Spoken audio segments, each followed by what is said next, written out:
All right, good morning, everyone. It's my great honor and pleasure to introduce the second session for today. We have Steve Kourabas from Monash and Zhang Wei. Steve will be talking about, in the same vein as the first session, on the intersection between technology and corporate law. Steve's paper on AI and the board monitoring function, overcoming institutional failures. We'll be joined by Professor Zhang Wei, who will be our commentator for this session. And over to you, Steve. Thank you. I feel like we should have done a panel, ECGI, because we're going to talk a lot about AI now, and you may all be tired of it. My presentation is a little bit more limited in scope, I think, than ECGI's big, impressive study. I'm looking with my co-author, Wei Zhang, who had to leave, so he's left me to present our paper. I'm looking very specifically at the board's monitoring function and how AI affects the capacity of the board to engage in this monitoring function.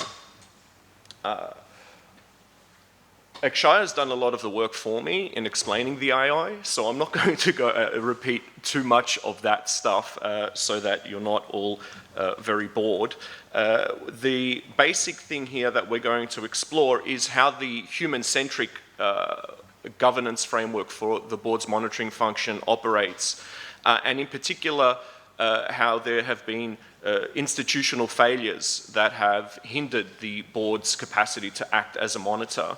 And then we're going to explore, or we do explore, how AI affects this. Also, if you introduce AI into the board's monitoring function, what accountability outcomes that has in a jurisdiction such as Australia. We were initially going to look at more jurisdictions, but there was so much to write that we think we'll need to do a second paper that is comparative in nature.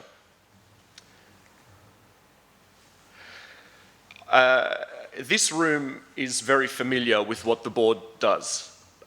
So I wanted to just very briefly outline that, depending on the jurisdiction and the history and the corporation, the monitoring function may differ in the board.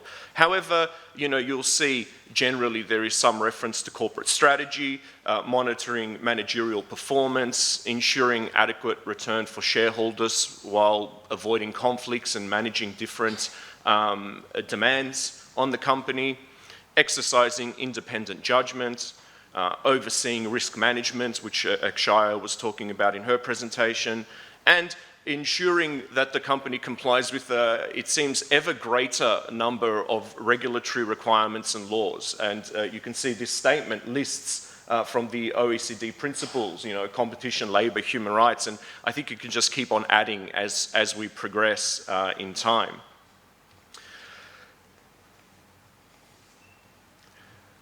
The classic explanation of the board's monitoring function and some of the difficulties that the board has in acting as a monitor was set out by Melvin Eisenberg. And again, I'm not coordinating very well with my Australian colleagues because Jennifer mentioned Mel Eisenberg yesterday. But in essence, Eisenberg set out a number of constraints that affected the board's capacity to act as a monitor. And we've listed the three here. Constraints in time. The job of the board has become more complex for large public companies, but yet we still generally operate on a meeting basis, like 10 meetings a year to do all of the things that I listed above and more.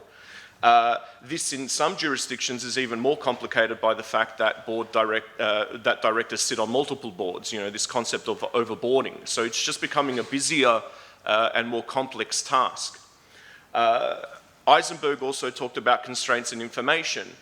One of the key corporate governance fundamentals, really, is that the board is fully informed. This has been challenging in many jurisdictions where there's been criticism of the board operating as a monitor. How do you get the correct information to the board to be able to engage in its monitoring function? This is particularly the case if the board doesn't have its own its own kind of way of gaining information and relies on the employees of the company. And finally, Eisenberg noted that there were constraints in the composition of the board. And I think this one is an important one when considering AI. How do you get the right mix of people on the board? Who chooses who sits on the board to be able to do this, as I said, increasingly difficult task of being a director, as there are more demands on the role of the director. So technology, we're talking about AI, but it's not new to introduce technology into the boardroom to try to help overcome some of these constraints. Using technology to create efficiencies so that the board has more time. Using technology to get the correct information to the board, or to upskill, in essence, or fill gaps in skills or knowledge on the board using technology. The question that we really address or consider in this paper is, how does this monitoring function operate in a tech-enabled world? And in particular, how does it fit with our existing accountability goals that we've established over many decades, hard-fought accountability mechanisms that we've put in place? So AI offers some unique opportunities, but also some new challenges. This is me trying to be techie. I have to say, I was going to try to get AI to read out one of my slides, and this is how much of a dinosaur I am. I failed, and so I'm going to have to do the entire presentation myself. So I was very upset about that failure. But why are we even talking about AI in the boardroom? Well, there's a number of potential reasons that we want AI in the boardroom. Just get them.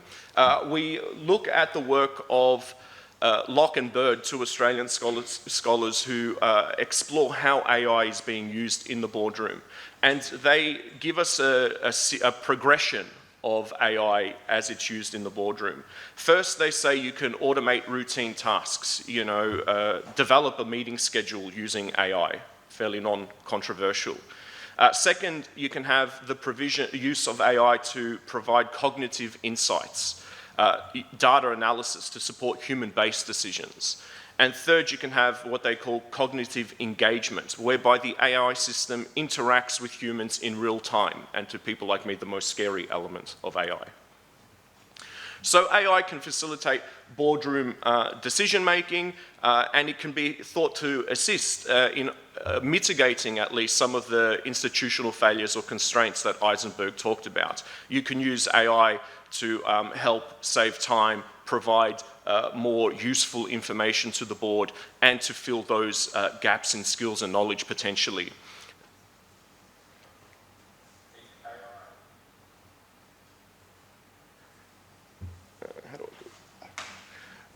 I couldn't really get out of this talk without actually saying what AI is.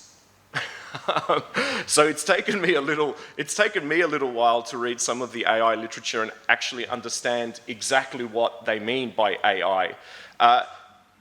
Very basically or broadly, AI is referring to a tech system.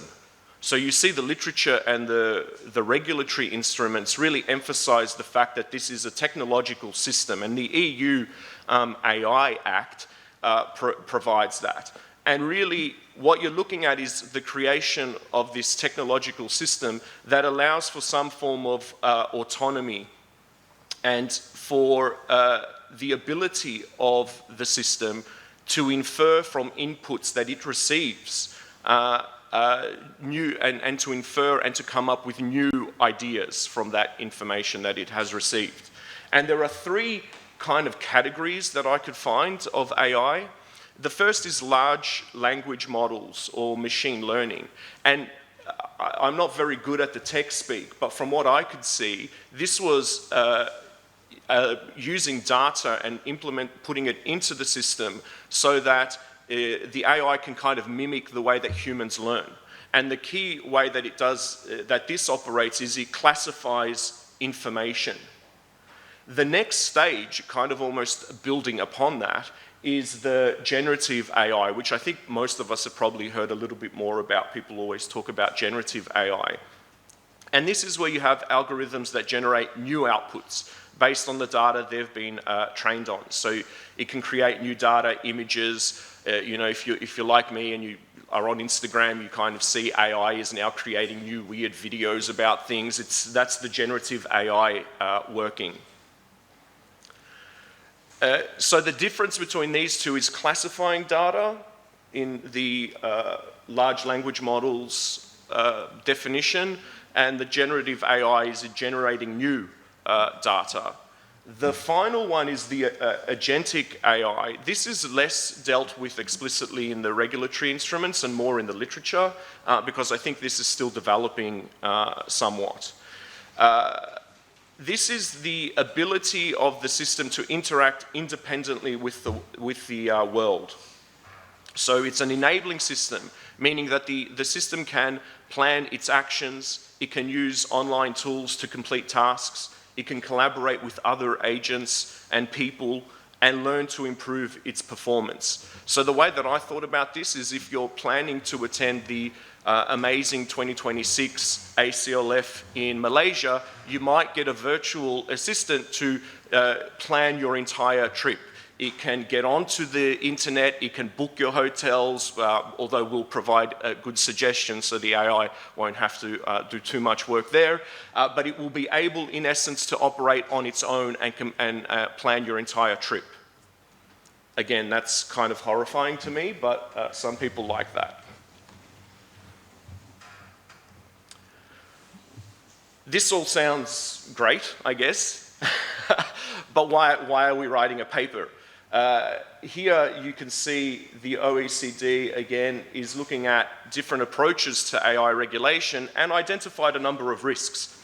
They're not that unique risks when you're looking at technology. You know, it has things like fraud, bias and discrimination, market manipulation. These are not new terms or phrases. We've encountered them when we've looked at other technological innovation as well. In our paper, we look particularly at two problems. We note automation without effective oversight may contribute to the adoption of unfair or even illegal processes and outcomes, and we provide some examples in the non-corporate context where automation has resulted in some dire legal breaches. And one that we may unfortunately become more aware of as academics is the issue of hallucination. And so this is the AI making up things. And so we've seen a number of instances in America, Australia, where lawyers have submitted documents to the courts and the citations include fake cases. And some of us may have seen those in some essays that are submitted to us as educators. Again, I'm benefiting greatly from Akshaya's talk, because I'm not going to really look at the high-level policy and regulatory space in AI at the very top level, so the meta kind of regulatory framework. But in essence, from what I can see, there's a lot of similarity in that high-level regulatory and governance development. There is a lot of non-binding guidance, and we've given the OECD here, that says kind of similar things. You know, if you're going to have AI, make sure it has inclusive growth embedded in it, and it's sustainable, and you know, you make sure that it takes account of human rights, and that it's transparent, that it's robust, and that it's accountable. So all of the usual things, again, that we see when there's a new development come into play, the non-binding standards. In some jurisdictions, they adopt similar principles, but they put them in legislation. So the EU and Australia is considering the same thing.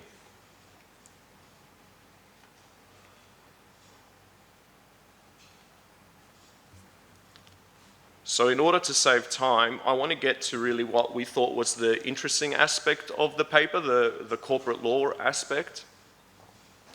We started to think about the challenges of introducing AI into the boardroom so as to help mitigate some of those institutional failures we identified at the start of our paper. So while you can help with constraints in time, information, and composition of the board, what accountability challenges does the introduction of AI into the boardroom present for us? As I said, we'll focus on Australia in this paper, and a case that we thought was particularly interesting was Productivity Partners and the Associated Wills case. This wasn't a corporate law case, it was a competition and consumer law case, where the High Court upheld a full Federal Court of Australia decision that the Captain Cook College, of course it was called the Captain Cook College, had engaged in what they referred to as systemic unconscionability contrary to our competition and consumer law. The judges in that case, a number of judges in that case though, very interestingly, referred positively to the so-called systems liability or group agency approach to attribution of corporate liability. In essence, this makes it possible for the law to impose liability directly to the corporation by attributing intention through the adoption of corporate systems or decision-making that is made in a group context. I think this is really interesting when we think back to the definition of AI as a system and AI as potentially forming part of a larger group of the board of directors making a decision. What are the implications of cases such as this that are in the highest court of Australia looking at attributing liability directly onto the corporation when we introduce AI into the boardroom?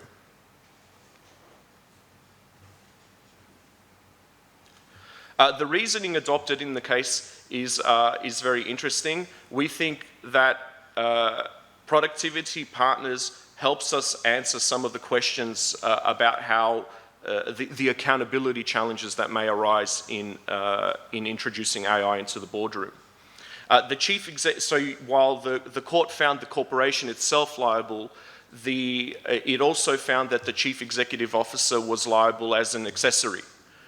So they were knowingly concerned in the unconscionable system of conduct. So this is an interesting development with the corporation itself being the primary party liable and the officers of the company being held liable as accessories.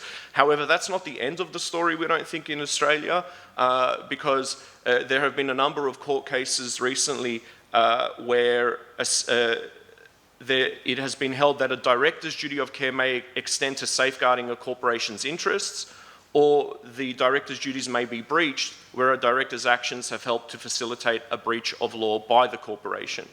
So if you've got the corporation operating as this kind of independent system, this kind of natural person, and the directors are involved in the decision making, have they contributed to any potential breaches that arise from using AI in the decision-making processes of the corporation?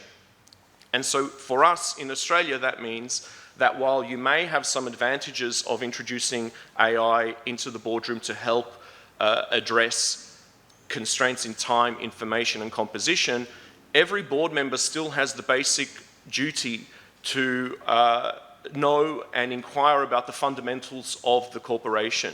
Traditionally, that's been, make sure that you're looking at the financial statements. We think that if the AI is making important decisions for the company or is acting as part of the decision-making function in the company, it still remains an obligation on every director, irrespective of their skill and knowledge about AI or any other matter. They still need to turn their minds to the substance of the issue that they're addressing and how the AI has contributed to that ultimate decision that the board has made.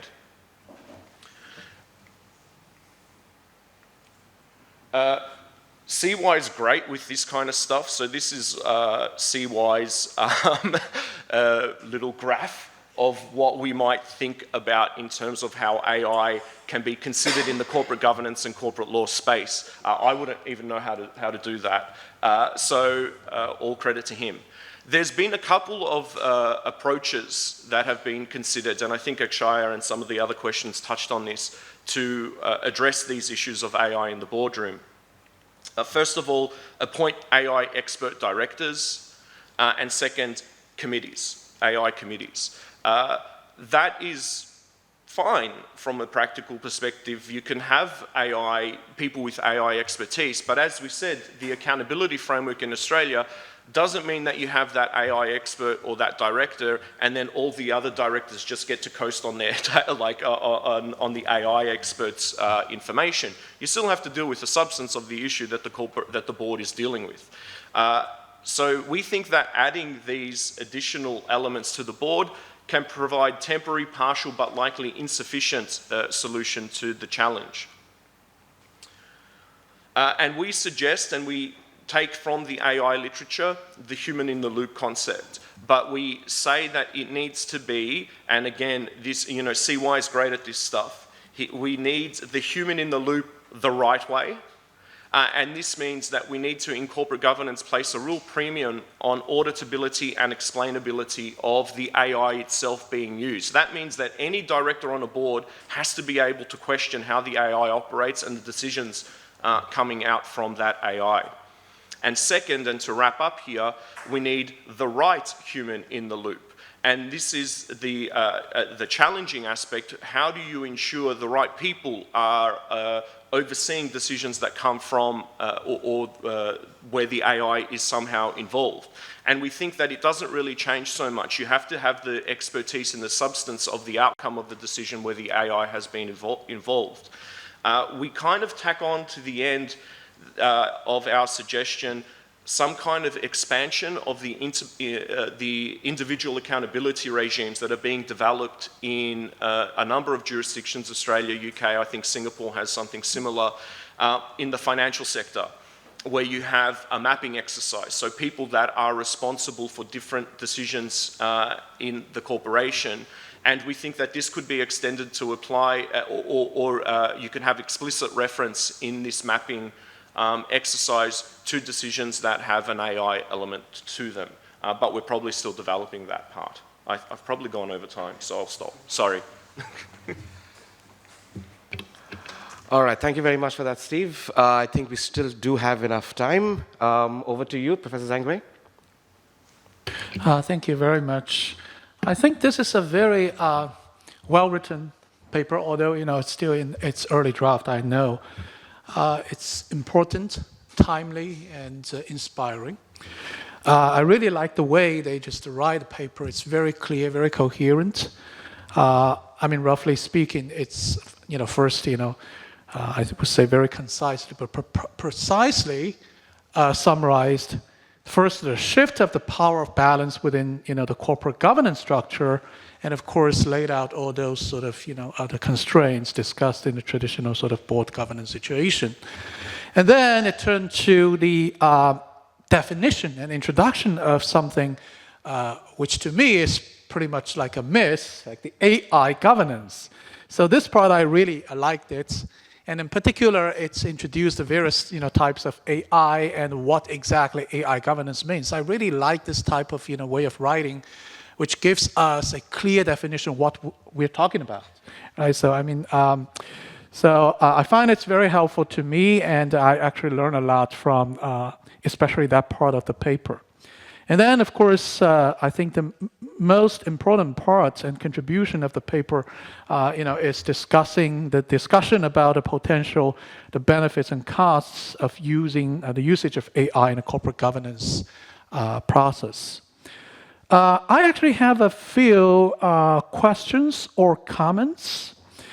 So first of all, I noticed, of course, here, we have two governances. One is the corporate governance, the governance. The other is the AI governance. I think earlier today we also heard like digital governance. And I feel, although we're using the same word governance, the fact of the matter, it seems to me at least, is these are very different things. When we talk about corporate governance, the governance in this context basically means it is a decision-making mechanism for a group, for an organization, when that group or organization is composed of more than two members. If one, there's nothing to govern. If two, then basically it's a consensus, a contractual relationship. When a group size goes up to two, starting from three, then the governance thing can come out. I think that's the traditional literature, understanding of governance. But in the case of AI governance or digital governance, I don't feel it's talking about this kind of decision making. I mean, it's the organizational decision making process. It's more, seems to me, it's a regulatory thing. Roughly speaking, I think the governance here in this context just means regulation. That's, of course, my personal view. So why I'm trying to say this is because I feel the AI governance, if we understand governance as type of regulation, then the goal of AI governance can be quite different from the corporate governance. The goals of these two governances can be quite different. Of course, we have a lot of debates, controversy about what exactly corporate governance is for. But the most classic sort of traditional understanding of corporate governance, the goal is to, for instance, for the shareholder profit. The goal is somehow clear. Whereas, as Steve and his co-author introduced in this AI governance setting, we see a series of different goals, including fairness, including security, right? And these things, yes, in certain ways, certain understanding of corporate governance, maybe they can be consistent with corporate governance goals. However, if these two goals are not consistent, then my general question or sort of concern is whether we will use this AI governance to replace the goals of traditional corporate governance, where we use AI governance standards, in the corporate governance process. I think one sort of most sort of a typical question will be, for instance, if we think of the corporate governance goal is to maximize the profit for shareholders, then price discrimination isn't always, in always it's valid, it's reasonable, it's sort of desirable, even to some extent. However, will this conflict with, for instance, the fairness goals of AI governance? So my sort of general concern, or the thing that we probably need to consider a bit more, is whether the usage of AI governance will indirectly change the goals of corporate governance. That's my sort of first point I want to make. Or alternatively, if we are, we want to use this AI for the particular purpose of corporate governance, can we order a specific type of AI? And the goals of that particular type of AI should be shifted or tailored for the purpose of whatever the corporate governance purpose is. That's my first point. The second point or question I want to make is, of course, I think Steve mentioned, the person in the loop or human beings in the loop, and also, I think the company or entity accountability thing. Accountability, of course, is a big thing in this, context. However, I feel, even if we talk about corporate or talk about entity accountability, ultimately, it will be, some people, human beings, need to be liable. Otherwise, it's basically just nobody is accountable. Maybe you just use corporate asset, but corporate asset is nobody's asset. It's a typical agency problem will arise. So when we talk about accountability, I think any meaningful accountability, no matter how we formulate it, creatively in law, ultimately it should go to human beings. If that's not the case, then probably accountability more or less is something, seems to me, it's not that useful. In this regards, accountability, of course, we're talking about, more directly legal, is legal liabilities. So actually, as a corporate governance sort of scholar, I'm quite curious about what exactly the usage of AI in corporate governance will affect our liability rules or the fiduciary rules. So will this sort of change, I'm not very familiar with, the Australian law, but for instance, in the Delaware, the so-called court standard of review. First, for instance, how it will impact the duty of care. More specifically, how will the business judgment rule be changed? Will it be more, relaxed or stricter? For one thing, we can say probably it can be more stricter. That's because AI helped us collect the information. Now the information collection and processing costs becomes lower, so that the board should know better about things, you have a large, higher ability to take care. Alternatively, we can say, I think also this is something very important mentioned in the paper, is if we really want to encourage the usage of AI, probably we should do the opposite. And in particular, if we consider the many uncertainties and risks about AI, probably we should make the BJR even more sort of relaxed. So what exactly, this rule should be changed, or should we ever change this rule? And when it comes to the duty of loyalty, if more sort of board decisions are a result or some, certain kind of product of AI, can we say that that will change or, reduce the level of conflict of interest? Supposedly the AI is sort of, not involved in the conflict interest process. And as a result, does that mean, the court's, standard of review in terms of duty of loyalty can also be reduced? So, because we are lawyers, I think, I'm more concerned about the specific changes, shifts of these rules as a result of the usage of AI. And I think that's probably the second or third, depending on how we count it.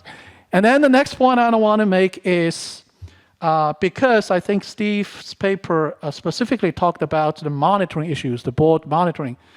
So monitoring, of course, we can use it in a very, broad sense. The main function of the board, we can say, is monitoring. But I want to, and I feel they're not using it in this kind of very broad sense, but more specific sense. In the sense that the board to monitor the compliance, especially the compliance issues. So that seems to me it's very similar to the idea covered by the Delaware Caremark rule. So the traditional board sort of monitoring function. And in that regard, of course, we know the Caremark rule, and of course it's later changed to Stone rule, it becomes a very, very hard to sort of, for the plaintiff, very hard to, hold the boards accountable. I think, it's explicitly stated it's the most difficult rule. And why that's the case? And in the Stone, after the Stone case, of course, now it becomes a duty of loyalty issue, no longer a duty of care issue, right? And I think, of course, in the U.S. context, that's because of the function of the 102B7, right? Otherwise, you cannot hold the boards, liable if it's not the breach of duty of loyalty. However, if we consider why this 102B7 is in place, is put in place in the first place, of course, ultimately it's the concern about excessive liability imposed on the directors. Why the monitoring, duty is so sort of risky if we really try to, make it a very hard rule. I think that's because of the difference between the monitoring exercise and judgment-making sort of, function of the board. On the one hand, the judgment-making is very much about the board's own actions, own decisions, whereas monitoring is about other people's behaviors, at different, echelons of the company. And of course, on the other hand, probably the monitoring, itself doesn't, involve that much sort of, judgment-making process. It's more sort of the information collection becomes more important. So again, I think this probably is also something related to the rules, to the standards. So should we, with this AI usage, this monitoring rule, the monitoring, liability of the board, should it becomes higher and lower? Again, this is the question. Actually, I think is linked to my point, I made earlier. So, last, I think maybe in the words, I think a key issue here is what's the difference between this AI and the traditional sort of experts, the role experts played on the board? Because we know, if the board, they hire some experts, they can rely on these experts' opinions. To some extent, we can say, AI just, provides the information or expertise like the experts. But of course, I think one big difference is this AI cannot be accountable to their sort of opinions as the experts, traditional human being experts can. So in that case, whether that means actually this AI has no chance to replace the traditional role played by the experts. But I think alternatively, we can say the CTO, whatever, whoever is a human being in the loop, and supposedly he or she becomes the experts in terms of the AI, the exercise of the AI, then will that person, what kind of particular accountability or liability that person will have? And at the same time, does that mean other board members, their accountability liability can be reduced? So basically, that person becomes an expert, so they can rely on his or her opinions to sort of reduce, to restrict their own liabilities. Yeah, I think these are some points I want to make and questions I hope we can further discuss. Thank you very much. Thank you, Professor Zhang Wei. Steve, any initial remarks? So thank you for those comments. They're really useful. I think that it's hard to respond to comments like that because I just agree. So I mean, it's really I wish that I had something more, different. But look, I think that the question of that you raised first, are AI governance and corporate governance compatible?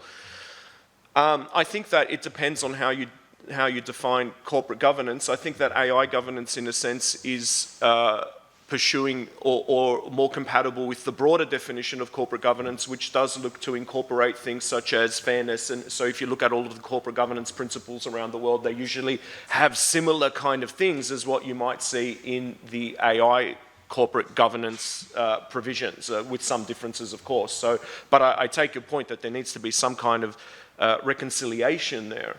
The second point that you made, I think the issue really relates about how introducing AI into the boardroom will affect our existing understanding of duties, whether they be of care and of loyalty. And in fact, before I submitted the paper, there was a big section on the US, and before I submitted it, I pressed delete because it was just too big. So I think that it will be interesting, hopefully in a subsequent paper, to reintroduce that analysis and see, at least in Australia, the point that we try to make is that, in fact, introducing AI into the boardroom may introduce some kind of complacency. We all just kind of rely on AI to a certain extent when we're using it and sort of say, oh, this is what the AI has said, it's provided us with the information. We need to be cautious if we're a director on a board and we have to exercise our duty of care, that we actually are able to interrogate the decisions made by or facilitated through AI. And so we just think that there's a risk there of complacency, and that doesn't fit well with the Australian legal regime. And the final point was on what liability for the other directors that are not looking at AI. I think the paper tries to say their duty doesn't change. It's almost like, when you have a financial statement in Australia, no matter what your expertise is, you have an obligation to interrogate, to inspect and interrogate and ask questions about the financial statement. So I don't think that any director can just rely on an AI expert. It just doesn't fit within the existing legal framework if you want to ensure that you're complying with your duties. Yeah, so thank you for the comments. They're really useful. All right. Thanks, Steve. I thought I had a couple of hands up. Let's go with Dan first, and then we'll get there. Yeah, so thanks a lot, Steve. I found this very interesting. I'm wondering, and I may have this wrong, but in Singapore, we really rely quite a bit on Australia for directors' duties. You cite Daniels and Anderson, which was cited in Singapore and sort of upped the standard for negligence. And Singapore also has section, it's 157C, which I tried to quickly look it up. I think Australia's equivalent is 189, if my computer is telling me correctly. Reliance on on experts. So I was wondering, isn't this a section which would be particularly relevant? Because that section, and I've never looked at the Australian one, but in Singapore, it specifically enumerates that directors, if they're receiving, if they exercise their power or their duties based on reports and statements, financial data prepared by, but then there's an enumerated list, right? Prepared by an employee, a professional advisor, or any other director. And if you do that in good faith, with proper inquiry, and no knowledge that you shouldn't be relying on that, then it's essentially a safe harbor from a claim of that you breach your negligence, duty of care, skill, and diligence, right? Yeah. And so I would think if you want to include AI, for instance, if I put, if AI, and it's starting to get to the point that is good enough, if you put a question into ChatGPT, right, and it produces out, now they have this new, we were talking about it with Jennifer, they have this new deep research, right, where it takes 20 or 30 minutes to prepare a report. If it prepared a report, if you wanted to promote doing that, you would add to your enumerated list. It wouldn't be employee, professional advisor, and director. Part D would be AI report, right? And that, if you get confident enough, you have no reason to believe that that's not correct, that would be a carve out, right? And I could see that we're getting to the point where you receive a report from, a professional advisor. If your professional advisor becomes not as good as your AI deep research, then wouldn't we start using that as a carve-out? So I thought if Australia has, and I think they have the equivalent section, it would be quite interesting to discuss, right? Should this be added to the enumerated list once we get to a point of confidence that these are producing just as good things as our advisors? Or do you think that's going too far like at this stage it's maybe going too far, but at least I would think that would be a point of discussion, right, as the carve-out, at least in Singapore, and I don't know that this discussion is going on. That's the section when you were presenting that I first thought about. I'll be very quick. I think that's a really good point, and I think that we will, in essence, at some point need to revisit all of these provisions. We do have, I think it's virtually the same provision as you just read it out there. But I think that the challenge is the one that you made in your comments, that the AI isn't necessarily a person, the professional is a person, and that enumerated list is usually from what I can recall, it's a list of professionals that you can kind of rely on. So there is that kind of human that you're kind of relying on to give you advice, and if they're giving you the wrong kind of advice, first of all, even if you rely on it, you need to question it. So even if you have AI added to the list, you still have to question the AI's advice, and questioning a lawyer or an accountant may be easier than knowing what the AI used in its system to come up with an answer. I don't know that any layperson, like I certainly wouldn't know how to question an AI. So I think that we're a few steps away from that. But isn't that the whole question here? I totally agree with you, which is that now you're right, it's an enumerated list of people, and everything you said is spot on. But isn't that really the question? If the answer is no, you don't add it to the list, then I don't see any difference, right? How they prepared the report before, did they use a bunch of assistants to prepare it? Did they prepare it themselves? Did they use a word processor? Now they're using AI. I don't think anything changes. And so I think the real question is, do you start adding AI to the enumerated list? Because then it brings up those topics that you just raised, right? If you add it, then how do you know reasonably that this isn't suspect? How do you question them in the prepper? Do you need to go into the code? Do you need to have certain ChatGPT is good, but you can't use Claude for this because it's 2 months out of date, and then those questions I think are animated by leveraging off this carve-out that I think exists in Australia. Yeah, no, I mean, I agree with you. All right, Jen? So I've got a quick follow-on from Dan's point. Great point, Dan. But I was just looking at your provision, 189, is about reliance. There's also a provision in the Australian Corporations Act about delegation, which doesn't actually use specific human beings. It just talks about a delegate. So, query whether that could be an AI delegate. But the point that I wanted to make, so Steve, you were talking about some of those traditional problems with board decision making of not enough time, not enough information, etc. And then another classic one in the early literature was the idea that the board would, individual directors wouldn't really be using independent judgment, where, for example, they had been appointed by the CEO or the chairperson. Now, we try to get around that through nominating committees.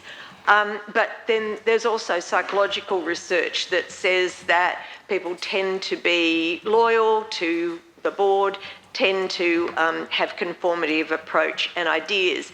And when you were talking in your response to the commentary, you were making that point, I think, about is this going to, make everything more conformative in nature? And I think that's really quite interesting in terms of potential bias in AI models.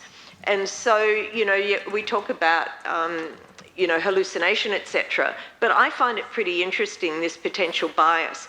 And I told Steve about this the other day. We had to do an exercise in a university AI thing where we had to write to the government and say we wanted, something to be reformed. And so I used Claude to ask, what reforms should be made to the Australian Corporations Act. And blow me down, it immediately came back, this perfect letter saying we have to get rid of Australia's strict directors' duties. They're too strict, they create undue risk aversion amongst company boards, they're potentially stifling of entrepreneurship and innovation. And I thought, who wrote this? Where was this information from?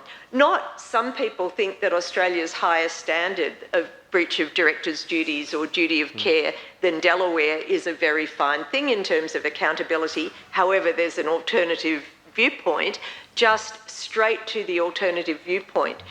So I think that's quite interesting, that aspect of bias. And if there is that aspect of bias, then it becomes really important, the point that you made, Steve, about under Australian law that all directors have to assess and, and think, should we rely on this or do we need to get other viewpoints? And that actually makes me wonder about board structure, whether the way that we have shifted so much to, in the US, supermajority independent boards, it makes it much more difficult for those sorts of independent directors. And in Australia, we have a lot of female professional directors that is all they do in their professional career, sit on 5 or 6 boards. And it may make it much more difficult for those people, rather than insiders, to be able to assess, does this AI advice have bias built into it? And that really goes to a Gilson-Gordon article a little while back on Boards 3.0, which said, we've gone too far down the independent director route. We need people with thicker expertise to be able to, assess these problems. Do you want to respond? Yeah, again, because it's not going to be a very long answer, so I can... this is why Jennifer's the director of the centre and I'm not. So that was very, well put. We do refer to Gilson and Gordon's 3.0 in the paper, and I just agree. I mean, part of the challenge, I think, with AI is that information is presented to us and it's kind of more difficult to question it, to interrogate it. And that's a really important aspect, at least of the Australian duties. You have that obligation to really kind of interrogate this information. And who are you interrogating if the AI has presented you this information in that kind of format? It's really difficult to have the discussion, to raise it and sort of say, I don't know if I agree with the AI. So I think it introduces risk in terms of how the board operates and makes decisions. Yeah. Well, I think both the point that Dan made, those particular provisions that were put in about delegation and reliance really say you just can't automatically rely on something. You've got to find corroborating material for it. I was actually on the Corporations and Advisory Market Committee when that was put in, and people said, oh, does that mean you have to get an independent expert from outside? And the answer was no, but you cannot just accept stuff. You have to find other information that corroborates it. Right, I think we have time for one last question. Yep. Yeah. I just also want to expand my previous questions and comments in the first session. I think one is that I'm looking at startup governance as part of my research, and AI is something that is kind of a godsend in a way. Like the boards will sit like 10, 20, 30 companies, and the venture capital has been blamed, especially in this part of the world, by not like really supervising these companies. One, they have little time, and second, there's this company, they don't have like internal audits, they don't have like, they may only have once a year audits. So what kind of I'm thinking, it's maybe building out of this, like relating to my research, is expanding how AI can work, especially in startups or small medium enterprises where investors might have multiple positions. One, it's like a red flag in a way that if this software can be integrated with accounting software, it might be not as expensive like SAP and the stuff, but giving red flags that board can address. And with that, also dealing with false positive in a way where if there's a false positive, then would the board have a sessions with the founders, for example, in these circumstances? But that also relates to the trust factor in a way that how much you trust the founder, because all these incidents that happens in Lingo, e-fishery, that happens in the region, they because of false reporting. So mainly because the founders are investor relying on the company, and the founders are misrepresenting the report. So this is something where that might be like AI would look at these reports and will say, okay, we have a red flag, we have a false positive. The way that I look at is that previously I was in the app company, and then we use AI in the early stage it's a ride-hailing company. One is that there's an immediate stopgap. So if there's a fraud, then you immediately stop it. And there's the human loop that will come in to evaluate whether it's a real one or it's a false positive. So I would imagine that in the board setting and governance setting, there will be some sort of principle and rules governing that, especially with startups where AI companies, I know there's one or two companies start selling this kind of software for the investors, and it will be start introducing. What I would kind of expect was kind of the legal repercussion for us here to see what will be the interactions between that. You know, is it like, would the board be blamed if there's a red flag and they don't address it? Will they be blamed if they handled the false positive wrongly? So that's something that I would imagine will be the key issues in the years ahead. I think that's kind of my comments. Thank you very much. I'll just, I don't know if, I think that every year I write an exam for corporations law. I don't know what to write about the duty of care, right? And I have to write that someone doesn't read a report that they should have read. I don't know how many false reports I've made up in an exam scenario.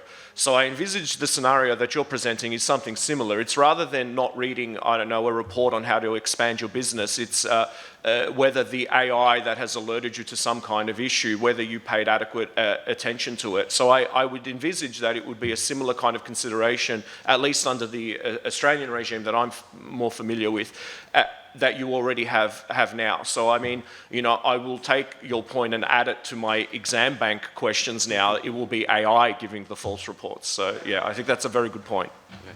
Very much. All right, I think that's time for this session. Dan, are we doing lunch now? Yeah? It's lunch, so just to thank the group for a great session. And we have lunch, then we're back here at 1 o'clock for Deng Feng's paper. Yep.